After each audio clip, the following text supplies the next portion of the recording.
Welcome back to the Coach IQ podcast. I am your host, Brandon Evans, a fellow training business and facility owner. Today, I have a guest here who has been called one of the top athletic movement specialists in the world, Lee Taft. Also known as the Speed Guy, he has been training athletes and coaching coaches for over 35 years at this point. He revolutionized multi-directional speed training in 2003, has consulted with NBA teams like the Thunder and the Celtics, NFL teams like the Bengals and the Colts, MLB teams like the Phillies, and countless college programs. Spoken at the NFL Combine, the NBA Strength and Conditioning Workshop, and just conferences around the world. And now he's mentored hundreds of coaches at this point who are now running their own programs. Lee, quite an intro. Welcome to the show. Thanks, Brandon. Appreciate it. Looking forward to it. Absolutely. So let's get straight into it.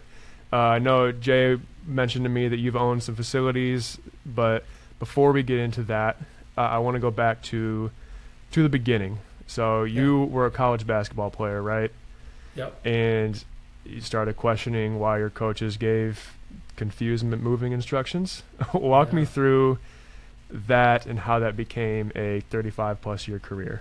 Yeah, absolutely. So, I was playing. I can remember I was at a school called SUNY Cortland State, and it's part of the SUNY system in New York. It's a very big conglomeration of colleges, and so we were in preseason, and we had a guy who did our conditioning and stuff, and they used to put you on the baseline, and when they blew the whistle, you had to take off and run the lines, and he blew the whistle, and we took off, and he blew the whistle real quick, and he stopped us and said, go back, you guys are doing it wrong. And we kind of all like, all right, well, go back, do it again. He blew the whistle again. And he goes, guys, you're doing it wrong. You're stepping backwards. And I was a captain. And I said, Coach, what are you talking about? What do you mean we're stepping backwards? He goes, well, every time you guys take off, you step backwards before you go forwards. I'm thinking to myself, I'm like, no, we're not. We're just taking off. And so it got me thinking. That was kind of the thing that spurred my interest in movement. And so over time, and it was really difficult back then. This would have been about 1987, and so it was hard to get. You couldn't just go on YouTube or and look it up real quick. So I started to watch film, and I started to pay attention to me. Like I watched how I was defending and moving. And I wanted to see what he's talking about. And I noticed anytime I would accelerate quickly forward or laterally, I would move a foot and I would reposition and take off really quick. But it wasn't, Brandon, and it wasn't like I was thinking about it or I planned it. You know what I mean? It wasn't like that. It just happened. Then I started to study it, and I watched old film of athletes well before me and well before there were, movement coaches or strength coaches. And then I would study, Michael Jordan, and then I would look at, I was a phys ed teacher, and I'd study my kids, my, 7-year-olds, 8-year-olds, and I'm thinking, everybody's doing that. Everybody's repositioning their feet. And so that kind of spawned me onto, trying to learn why.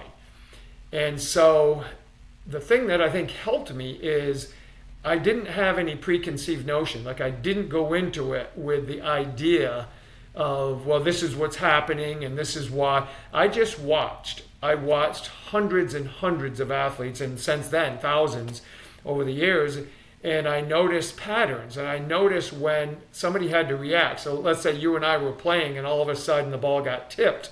Now it's a 50-50 ball. Yeah. And our feet are going to get eventually into an acceleration position. And that's what I started to study. And then how do we change direction, and how do we react? And that was really what kicked it off.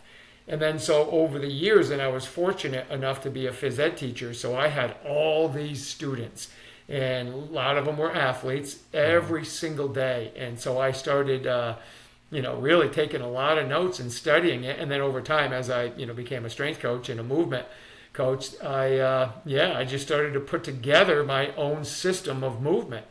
And it was all based on human movement, not any preconceived drill or pattern that somebody programmed. It was just what do we do at that moment when we have to react? And that's kind of what started it all.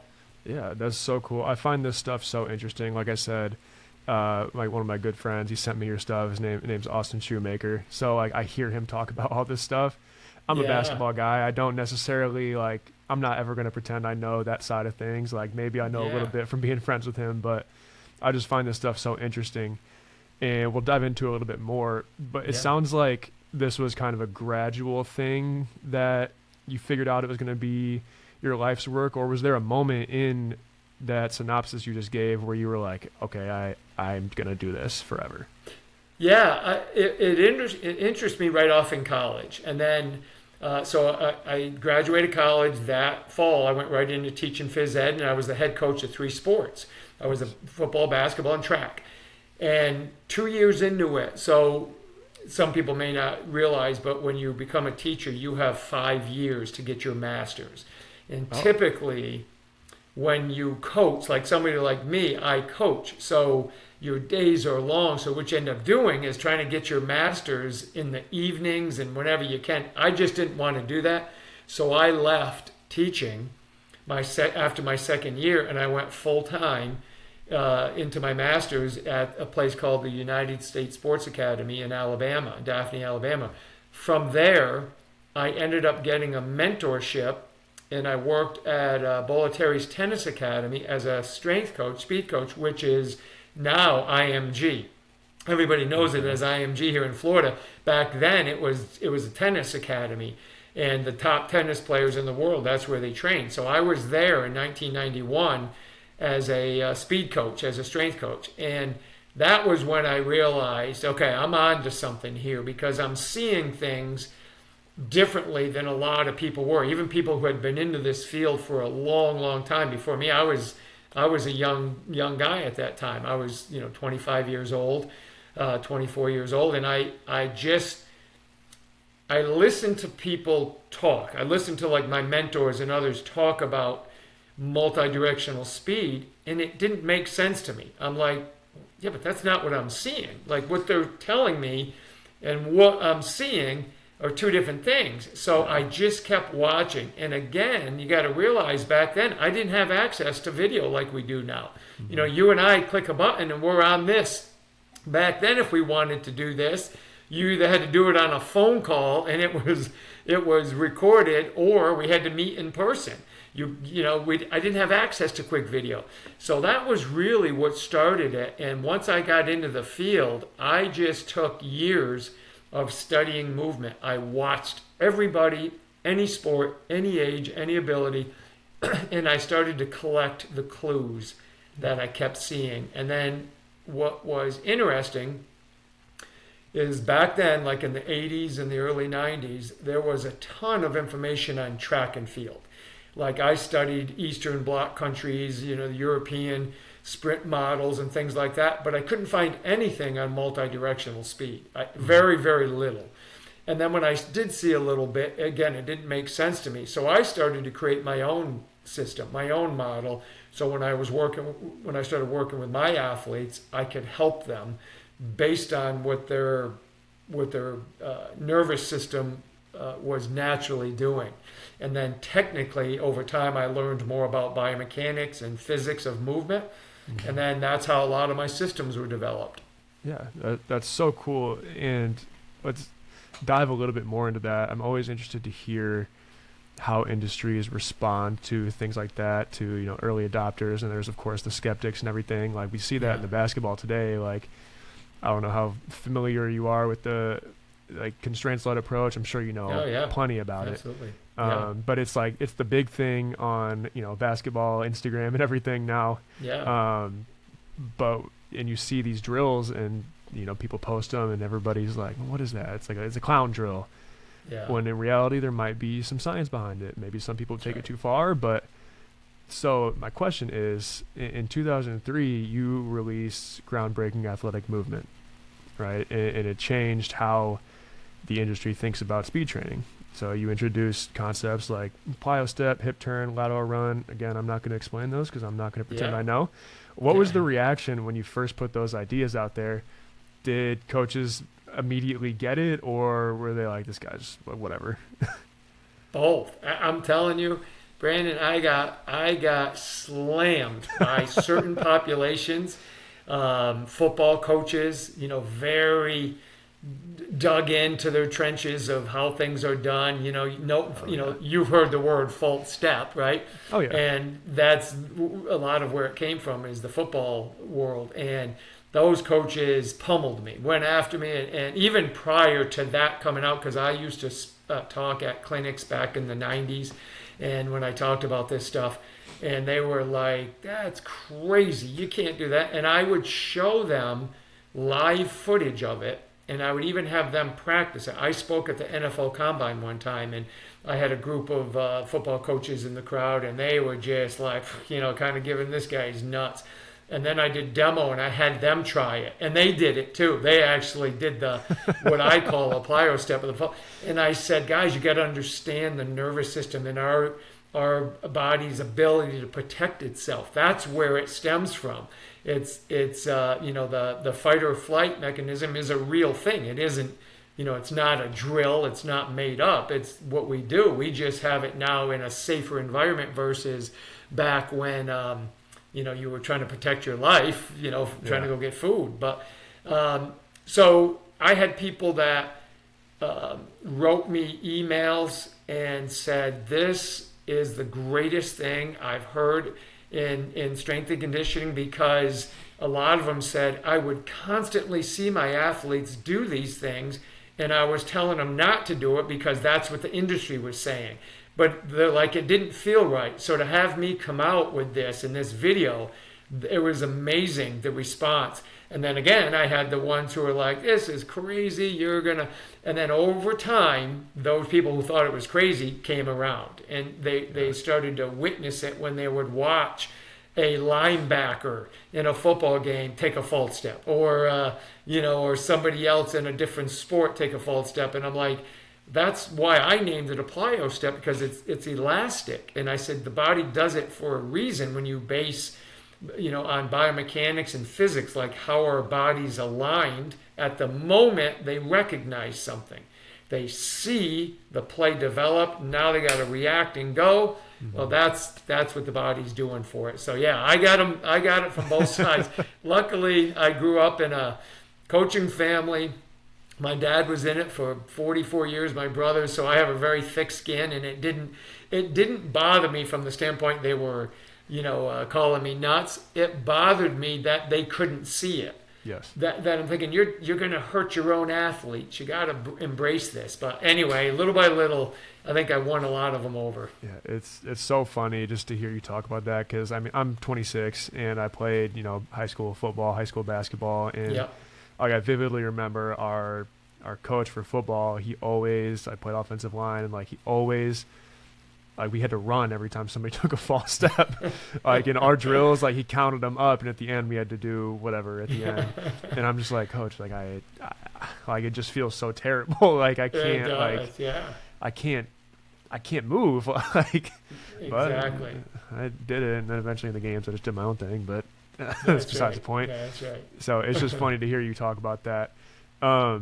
So for coaches listening on here, on Coach IQ, we're a sports business software. We help manage basketball academies, performance businesses, and things like that, that's what Jay's on. That's how we got connected. Yeah. We just got onboarded for her basketball academy, Vision Basketball Academy, if anybody is looking for Denver basketball training.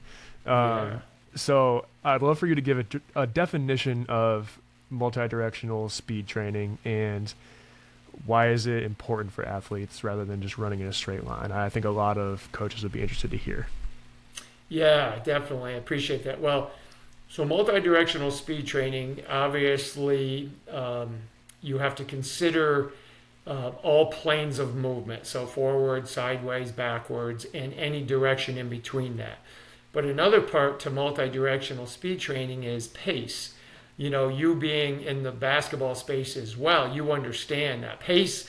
You can't just, if I'm a track athlete, I'm pretty much especially a sprinter, you're pretty much going at one speed. Okay, once your goal is to go as fast as possible, and the reason is you have no obstacles to change your direction. Right? It's just you're competing against others, but everybody's running straight. In multi-directional speed, not only are you trying to win the race to the ball, to the space, to the hoop, to the goal, to whatever it is. Sometimes it's not always the fastest. Sometimes it's the ability to change pace quickly, fake, and create some more space for yourself by a fake. So multi-directional speed not only covers the fact that you're going in all these potential various directions, but it has to do with pace change, level changes, and things of that. So it encompasses quite a bit, but that's a baseline description. Yeah, and I mean, I think you related it very well to basketball. Any basketball person has heard, change of pace, change of level, all that stuff. It's so important if you want to be a good mover on the basketball court, whether you have the ball in your hands or whether you don't. Right? Exactly. Yep. So thank you for that definition. I think there'd be a lot of coaches. I just think that is very cool. So diving into maybe a little bit more of the business side of things, you've consulted with some of the biggest organizations in sports: Oklahoma City Thunder, Celtics, Clippers, Phillies, Penguins, college programs like Texas, Ole Miss. How did those relationships develop? How does a pro team find you and decide to bring you in? Yeah, it starts with the first one. I was very fortunate to be in this space of multi-directional speed training. That's kind of because there's as there's niches. There's a niche of fitness, and then within that niche there's a niche of strength and conditioning, and then within that niche there's specific strength coaches, like a basketball strength coach or a hockey strength coach. My niche always was kind of this multi-directional speed. Well, what happened is I started to get asked to write articles, and then I got asked to speak at events. And one of the bigger events is an event called Perform Better. And it's an event that I've spoke at for over 20 years.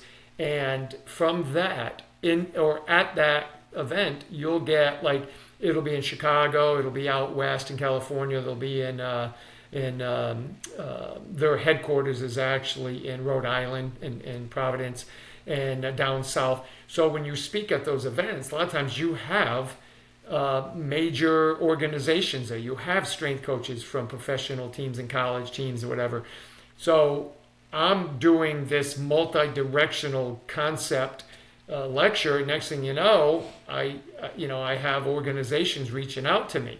I think the first NBA team might have been Oklahoma, actually. Really? And then I've hit 9 of them since then, and multiple colleges and other pro teams. And they just saw me and they said, hey, would you come in and do a workshop? And that's how it starts.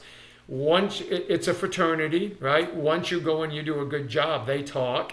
And, I fortunately, after a few of these, I got asked to speak at the Combine. And I've spoke at the Combine a couple times, 2 or 3 times. And now you're in front of all of them. You're in front of every NBA team. And so if it's the problem with the NBA and a lot of these professional teams is they have small windows when they can do these workshops because their seasons are so long. And then when the seasons end, now they're bringing in all the players that they're potentially going to draft. They have that period of time. And then they got the summer leagues. So there's just this small window. And many organizations have reached out to me and say, hey, we'd love to bring you in. And next thing you know, they're like, we can't. We got to be at this event or that event. So I've been fortunate enough to get 9 of them, even though many others have asked. It's just a matter of being able to get on it. And then once you're in, then you're in. And then several strength coaches that I've worked with have gone from different professional sports. One guy that I worked with, he was in the NBA. He went into professional soccer, and then he came back to the NBA. And I've worked with him at all 3 of those. And so that's kind of how it starts. And once you get in it, if you do something that can help them and impact them, especially evaluations and assessments. They need that because that's an important part of their job. Usually you have an opportunity to get hired. Yeah, that's so cool. So from all these experiences that you just mentioned, is there any of these that stand out where there was a moment where you're like, I can't believe that I'm doing this? Like, I'm here right now. Yeah, well, certainly any of the professional sports because I just am a fan of athletes and pro sports anyway. So when I had the opportunity to go speak at any of those, those were phenomenal. But the first time I've been to about 9 countries and I've spoke at the first one was Iceland, and then the second one was Finland. And then I've been to Iceland 3 times. I've been to South Korea 3 times. I've been to Japan and Ireland and Spain and all over and Slovenia. And so the first time I did that, I went to Iceland. It was like so surreal for me, so crazy. And I had all these. I certainly had the basketball federation coaches there, but I had team handball, which they're one of the best in the world at. Badminton coaches, which is a big sport in Europe. Really? Other sports, and and those moments were like, you got to be kidding me. I'm just a phys ed teacher. You know what I mean? I played college basketball in the States, and I'm just a coach, and that's why I always say, but I was in a niche that mattered to me. It made a big difference in how I approached my teaching. And because of that, I started to find out, well, other people really cared about it too. They just didn't know how to address it. And one thing you learn in business is you hire people that are better at you at certain things and use their knowledge versus trying to always figure everything out. Just go get people who are already good at it. Let them teach you. And fortunately, I got in a niche that a lot of people wanted to know about, and I've spent a lot of years studying it, and so it opens doors for you. So yeah, that's kind of how it happened.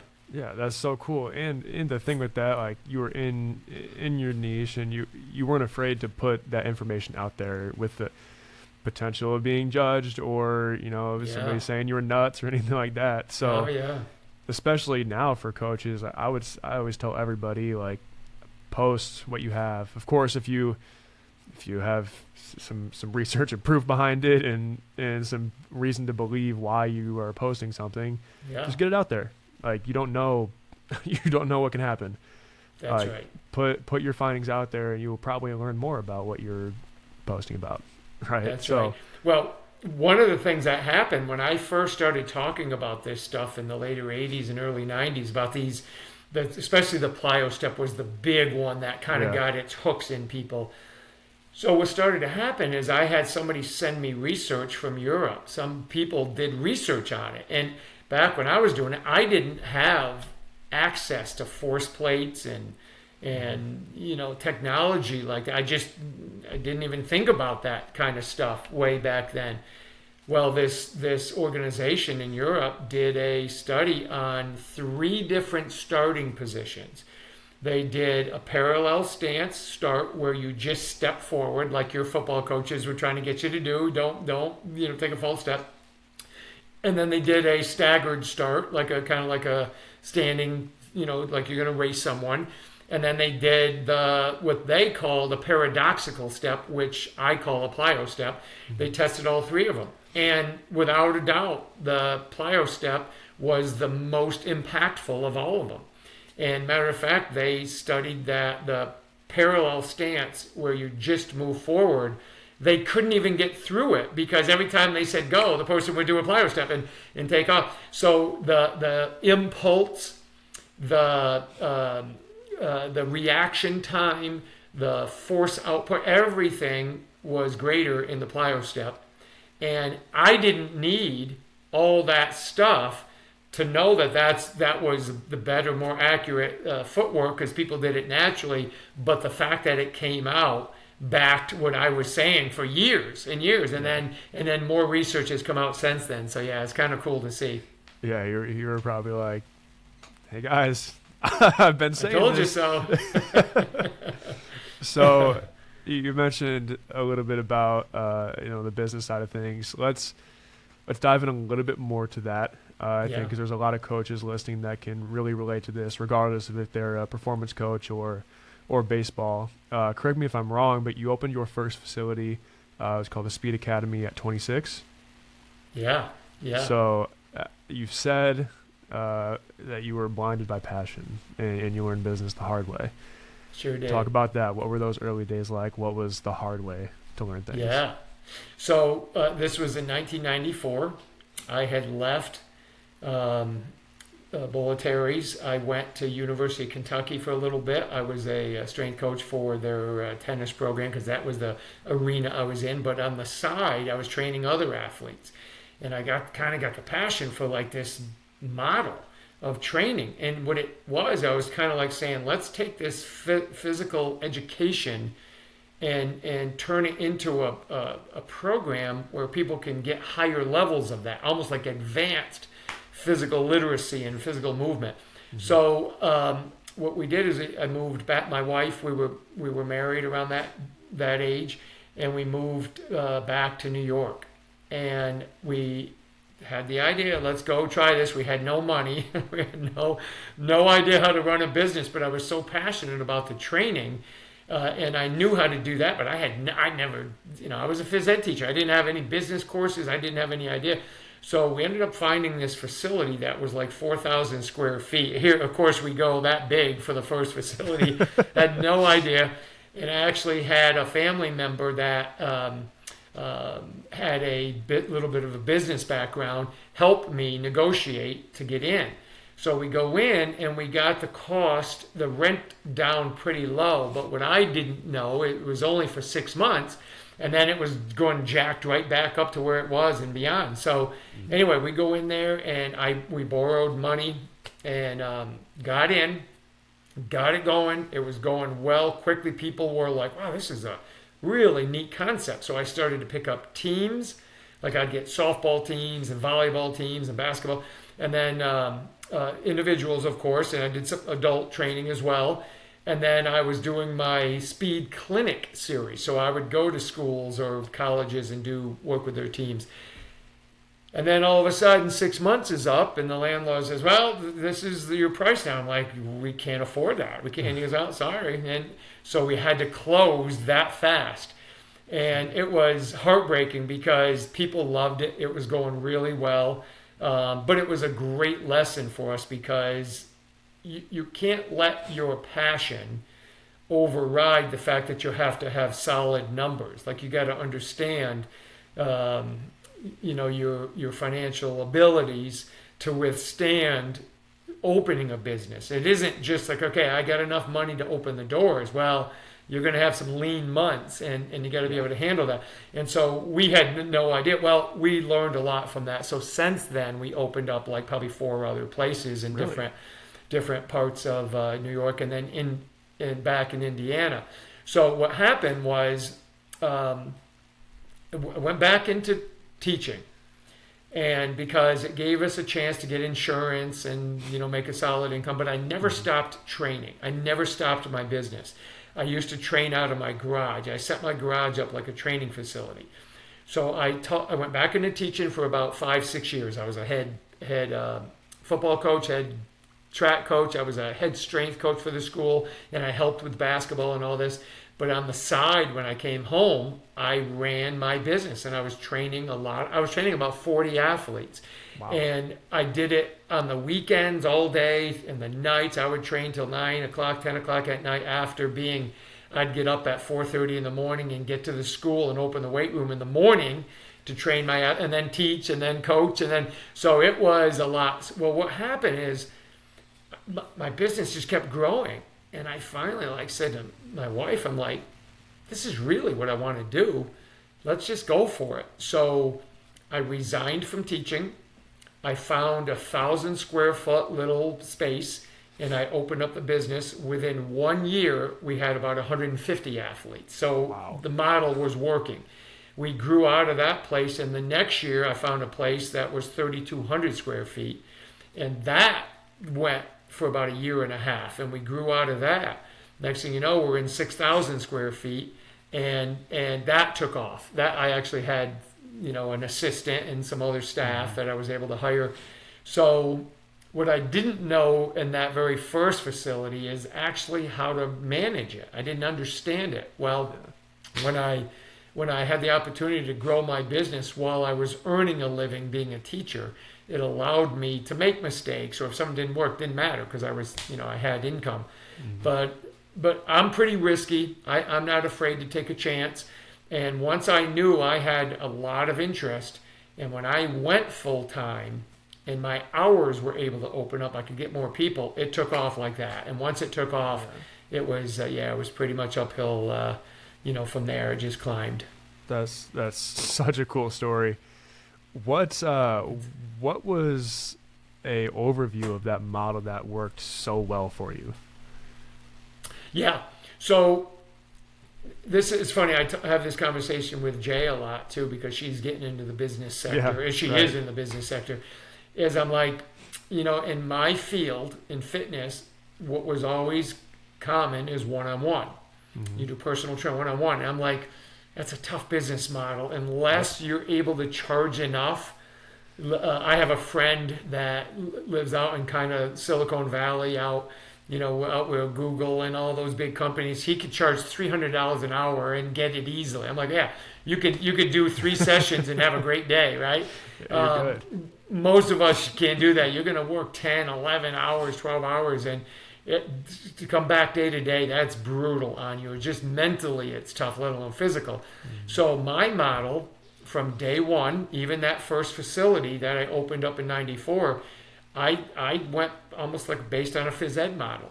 Is I had 10 to 12 athletes, and you're not actually working at all 10 or 12 at the exact same time. It's kind of like, half the athletes are doing a skill and you're evaluating, and then the next half while they're resting, and then the next, And so we built a model around that, and it afforded me to be able to have people long term. Like some of the athletes I had for like 14 years. Wow. And the reason is they didn't have to pay very much because I had 10 to 12 athletes making up that hour. So my hourly rate was tremendous, but each person wasn't paying that much, meaning they would stay long term. As where if I ever did privates, I had to charge a lot, and people couldn't do it for very long, just couldn't afford it. And so that wasn't a successful model. And the great thing is, and this is what I like with basketball, when I do basketball training or anything, I always try to do it in small groups because you can teach them decision making, which is a critical part of the game of basketball, and then you can relate contextually the footwork, why it didn't work when they did a stride stop, or why pivoting out of pressure is important in doing this. I can't do that one-on-one very well. And the same thing in the speed world, other than sprinting, because sprinting I don't really necessarily need a person, but we're doing multi-directional speed. I need my athletes to learn to react to another human body and make a decision off that. And then my teaching is based off the decisions they made and the footwork. So we can teach them things as, escaping space and attacking space and corralling an athlete and things of that nature. And so the model worked. And so when I started doing consulting for other people, I'd say, you have to learn how to work with groups. And they're like, yeah, but I'm a person, I don't know how to do that. I said, it's not very hard. And so I would teach them how to do that. And that's really been the most successful model out there is groups, teams, because otherwise it's hard to pay for your facility if you're not making enough income off groups. Yes. You're speaking music to my ears right now, 100% with the performance side and the basketball side, because I hear it from Austin as well. He said the same thing you do when it comes to the performance, because they have their group classes, and he's like, I need them to be able to compete with each other within the context of whatever skill they are working on that day, like whether it's lateral or whatever he does over there. And then same thing with basketball, like with the group part of it, I need to see some sort of competition happening so I can actually see what the kids' weaknesses are when there's somebody in front of them. Like, because That's I mean, right. I'm sure you've seen the kids that they can do all the work and the footwork and stuff on air perfectly fine, but the moment they get somebody in front of them, it all goes out the window, right? Like That's right. they don't have it anymore. And I just think it's personally a win-win for everybody, because I mean, I talk to coaches all the time and I hear it often is like, oh, the one-on-one, I love it. Like it's what separates us. Like other people, otherwise people aren't going to want to come. Like, you know, all these things. But I think it's just so much better for the athletes, first of all. Second of all, the business. If you want to be able to do it on a scale where you have your own facility, you can make that space for the kids, and you want to impact more kids. It's non-negotiable in my opinion. Like, I'm not saying you can't do one-on-ones off to the side, but the core of it, in my opinion, it needs to be groups for a lot of reasons. So Exactly. I'm 100%.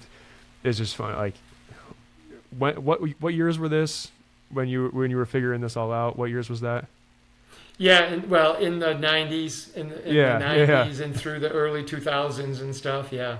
Yeah, and here we are in 2026, and we're still trying to move people over to that group model. But I just think it's a part of becoming a quality coach and trainer that is independent.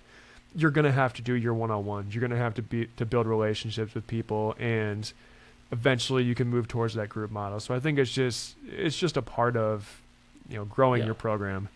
That's right. So, well, I don't mean to interrupt you, but on that point, I think this is important for your listeners to understand. When I consult with coaches who are struggling, they're like, but the parents aren't going to like it. They want their kid one-on-one. What I personally say to parents, and because I still have some one-on-ones now, but it's only because of timing. It just worked that way. That was the only way that it worked. But what we try to explain, and what I have said, and what I've even told like Jay to tell parents and others, I say to the parent, so you don't really want what's best for your child, you just want one-on-one. And that confuses them.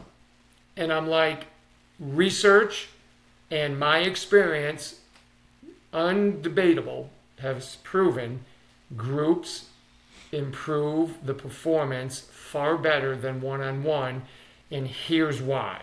And then we go through the prediction model, which is a model of how we as humans make decisions on a movement, and it has to do with your memory. So if you and I are doing drills on our own, and we're working on inside out crossover, and we're nailing it, then all of a sudden I get a good defender in front of me and I can't do it. That's an example of I wasn't trained to recall a footwork by a defender and instantaneously read where space has been created.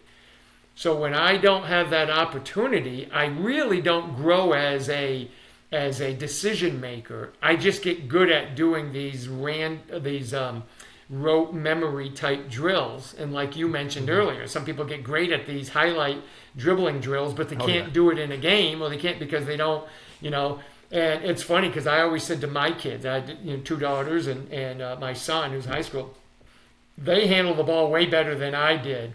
But I could naturally score because I grew up playing in the streets in New York, and we had to play against players all the time, and you had to learn how to score the ball, and we played outside, and you had to make decisions, or you're kicked off the court, and you play with older people. So I learned how to score the ball no matter what, runners and jumpers and floaters and fadeaways and up and unders, because I'm 5'10" and I'm playing against good players. I didn't do all the drill work and stuff. Now, I did some on my own when I couldn't find somebody to play with, of course, but that wasn't what we were based on.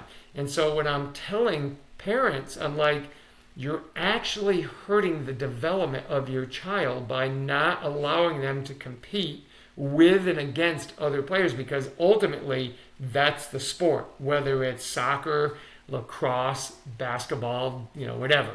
And so that's an important aspect to it. That is extremely important, and I'm glad you said that 100%, because it's just a common misconception. Like, you look at the price, an individual price is always more expensive than a group. I don't think I've ever seen somebody charge less. Yeah. And it's just because of, one, the person's time reserved for one kid, two, whatever gym rental, whether it's your facility or you're renting out another facility. And once you get to that point, plus the price of the knowledge of the trainer, like, you're at $75, $100, and that trainer might only make half of that, if that. That's right.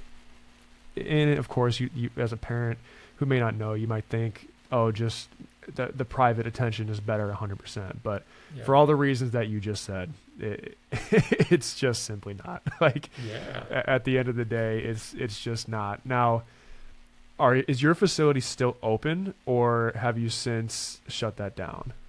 Yeah, I train out of my garage, which is basically a facility now. I've got everything in there that I need. That's where I train athletes, and that's I don't do like a ton of it. It's not like a full day of stuff. I have it because I do other things, but that's what it is now here in Florida. In Florida, I have not opened a separate facility other than my my own place. Yeah. Very cool. And so, have you moved more so onto the mentoring coaches side of things, the consulting? Is that your main focus right now? Yeah. I do a lot of.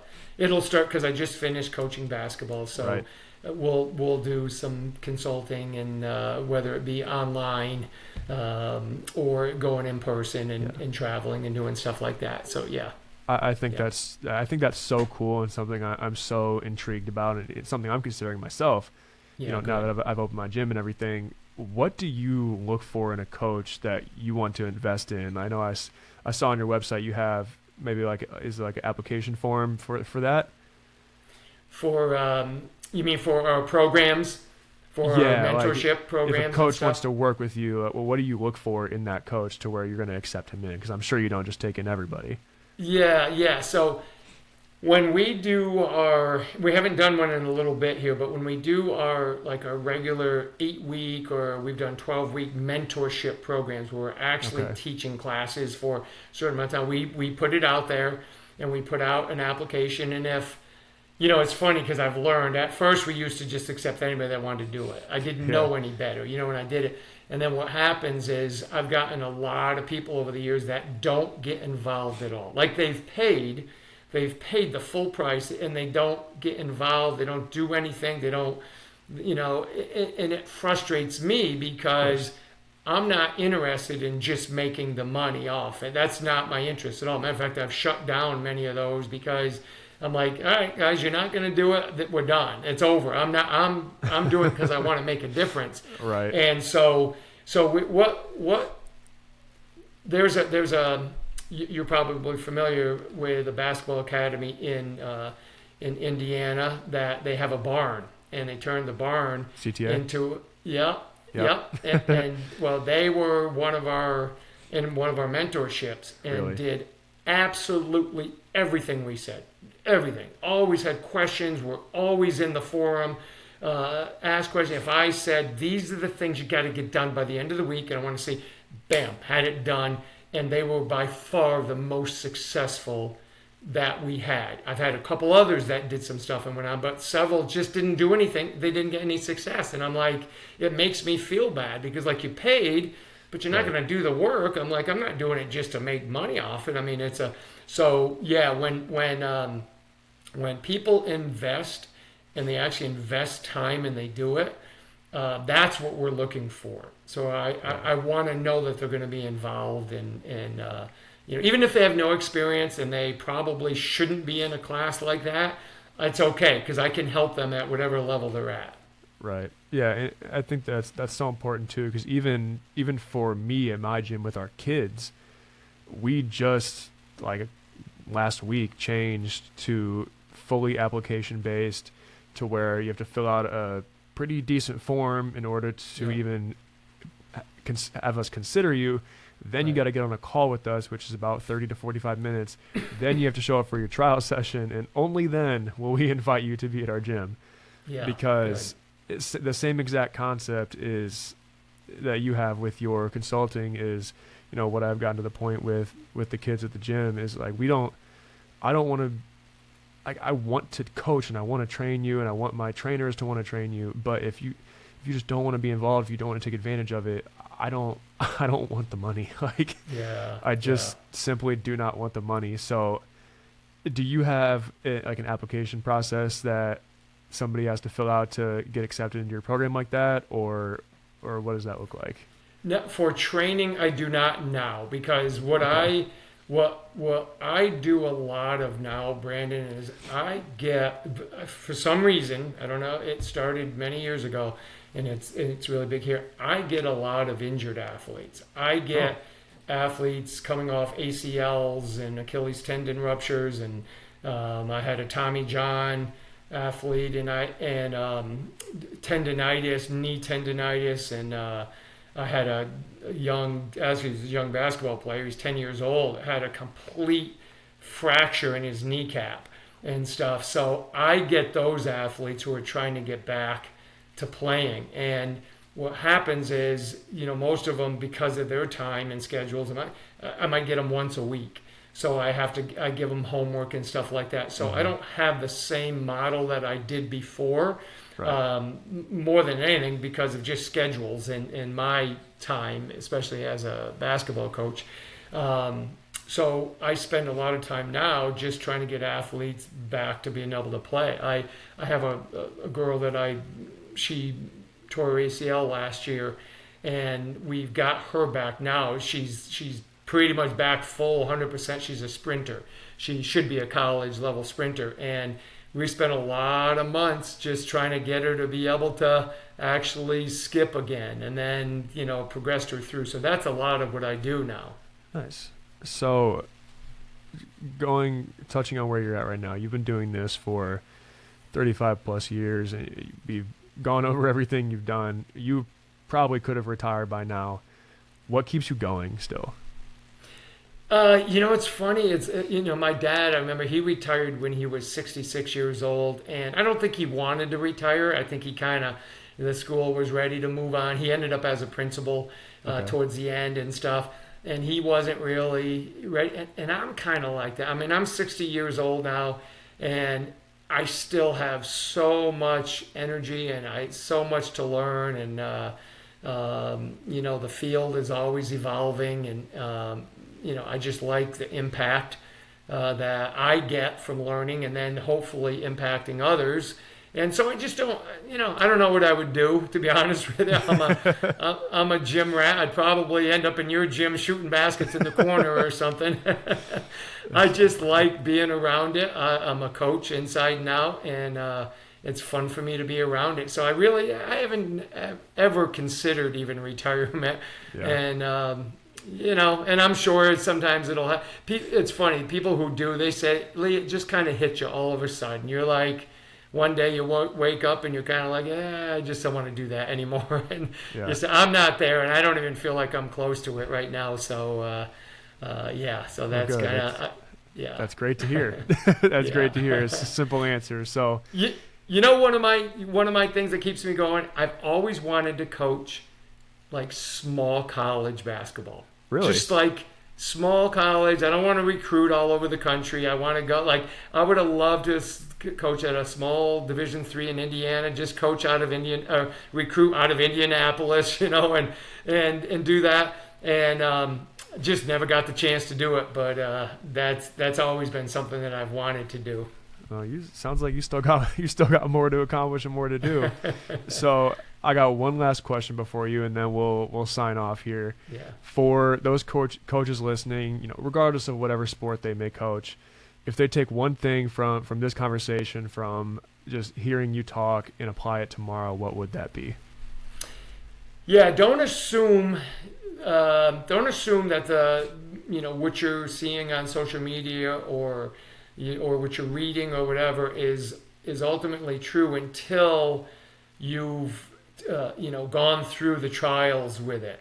And what I mean is, in my area of expertise as multi-directional speed, I went many, many years of just watching and seeing things happen and seeing movement occur. So don't, just because maybe your mentor told you something, be respectful, but kind of in the back of your head, question it until it's proven to be true. And when I had my staff, I used to tell them all the time, I'm like, guys, this is what I know. That doesn't mean I have all the answers, but this is what I know. So question it, challenge me, and let's get better. Matter of fact, we used to have staff meetings every Wednesday, and it was about different concepts and principles of training.